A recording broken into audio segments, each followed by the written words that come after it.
Online ডেলিভারির মাধ্যমে courier সার্ভিসের মাধ্যমে ফুড অ্যাড্রেস বাঘাবাড়ি রাজশাহী থেকে খেজুরের গুড় আনলাম।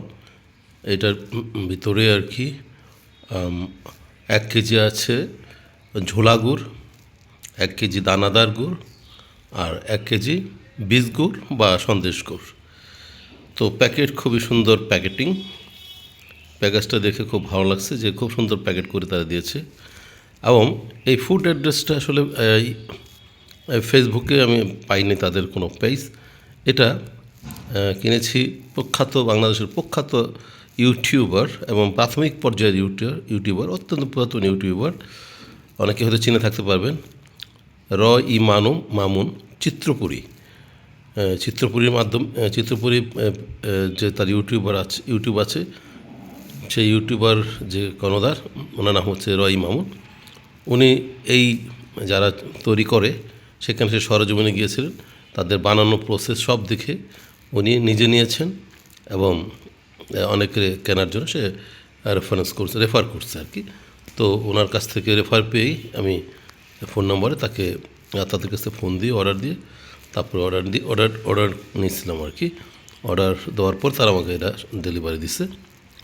তো বীজ গুড়ের দাম হলো 450 টাকা কেজি, জোলা গুড় 350, দানাদার গুড় 350, আর ডেলিভারি খরচ 100, মোট 1250 টাকা লাগছে। এখন দেখব যে ভিতরে কীরকম এবং খেয়ে টেস্ট করে দেখব, কারণ যেহেতু সেটা মামুন সাহেবের রেফারেন্স, উনি কিন্তু একজন প্রখ্যাত ইউটিউবার এবং তার উপস্থাপনা সব কিছু ভালো।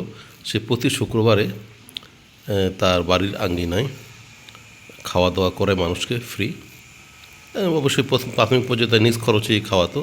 এখন বিভিন্ন জায়গা থেকে সহযোগিতা, বিশেষ করে যারা বিদেশে চাকরি করে তারা তাদেরকে সাহায্য করে, খাওয়ায়, প্লাস গরিব মানুষের অনেক দান হয়তো করে, যার যে সমস্যা সেটা সমাধান করে। আমি ওনার ইউটিউব থেকে, ওনার ব্লগ থেকে আমি প্রায় ব্লগগুলো দেখি ওনার রেফারেন্সে কীরকম পাইলাম। আনবক্সিং করা হচ্ছে। প্যাকেটটা তো আগে বলছে খুবই চমৎকার প্যাকেট, এখন আমরা আনবক্সিং করছি, দেখি ভিতরে কী অবস্থায় আছে। প্যাকেট দেখে খুব ভালো লাগলো, ভিতরের জিনিসপত্র দেখে কীরকম লাগে দেখি আর কি। খুব টাইট প্যাকেজিং করা, কাটাটাও খুব ভালো না। ওকে, সহজে পারলাম। প্রথমে বলছিলাম 3 ক্যাটাগরির গুড়, তো এখন আমি বের করে দেখাচ্ছি।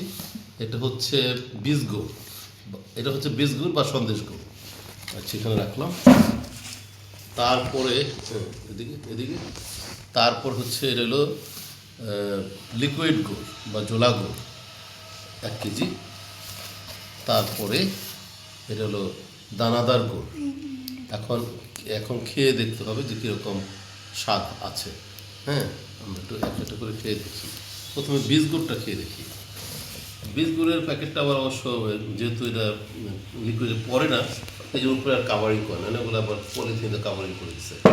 তো এখান থেকে সহজে, খুব টাইট, বাহ অনেক টাইট, তো সহজে খোলা যাচ্ছে না, তো এটা কাটতে হবে কিনা যাই না। হ্যাঁ, ওকে, তো একটু খেয়ে দেখি।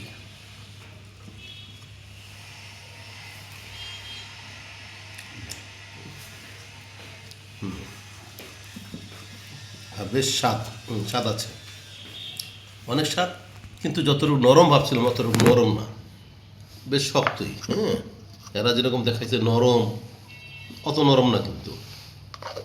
আচ্ছা, নরমের দিক থেকে বলতে গেলে সেটা শক্ত।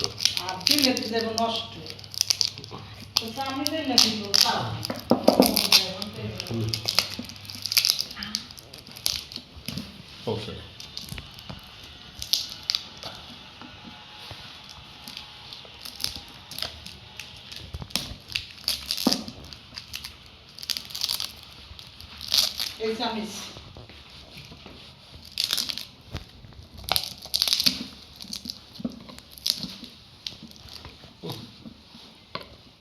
এটা কঠিন খোলাটা,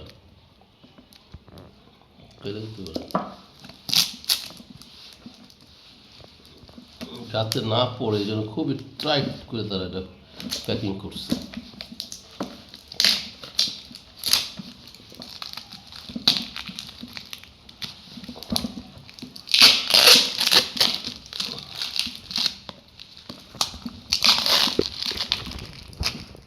এইটা হলো ওকে, তারপর খোলে না, এত হার্ড করছে যাতে না খুলে। যাক,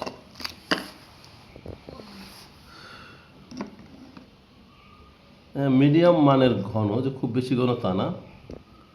তো দেখি কি অবস্থা।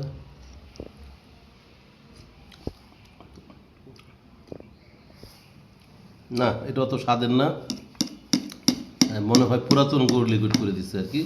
খাওয়ার পরে পুরাতন একটা গন্ধ আইছে। তার মানে যত ঘষে তত বসে, যত গর্জন হয় তত বসন হয় না। তো এটা কিন্তু ফেল, স্বাদের দিক থেকে আমি ফেল মনে করলাম।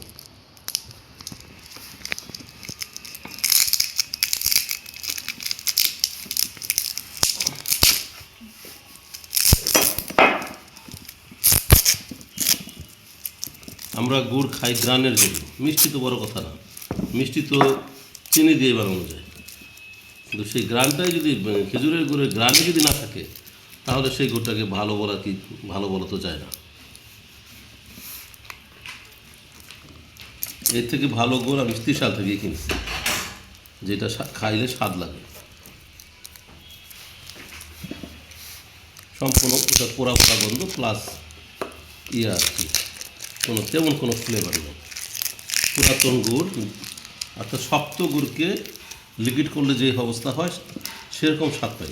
অথচ কি চমৎকারভাবে তারা বিজ্ঞাপন দিচ্ছে যে আরে একজন বিখ্যাত ইউটিউবার কাছে, সে বলতেছে অনেক ভালো, তার দেখাই দিল ভালো। প্রসঙ্গত বলি, আমি নিজেও কিন্তু কাঁচা গুড় কিনে লিকুইড গুড় তৈরি করছি আর কি এখানে অতীতে, কিন্তু সেটা যে স্বাদ তার ধারে কাছে হতো না। এবং গত বছর যখন তৈরি করছিলাম সেটা এখনও বাসায় আমার আছে। কিন্তু লিকুইড গুড় এবছর খুব বিরল, বুঝি না খুব একটা পাওয়া যেতেছে না। এবার কাঁচা রসই পাচ্ছি না, বেশ খোঁজাখুঁজি করতেছি, পাচ্ছি না। নইলে আমি কিনতাম, কাঁচা রস দিয়ে বানাইতাম, যাই যতটুকুই হয়। দেখি এবার দানাদারের কী অবস্থা। এই যে দানাদার মানে দানা, খেয়ে দেখার পালা এবার।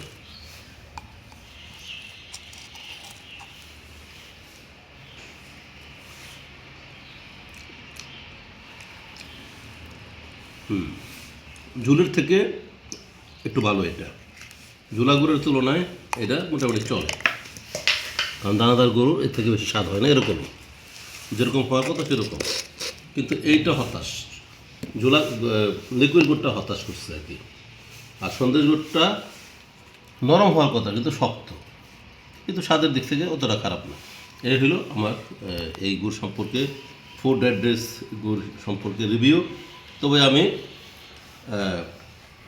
খুব যে সন্তুষ্ট তা না, আমি কারোর জন্য রেফার করছি না। ওকে, খুদা হাফেজ।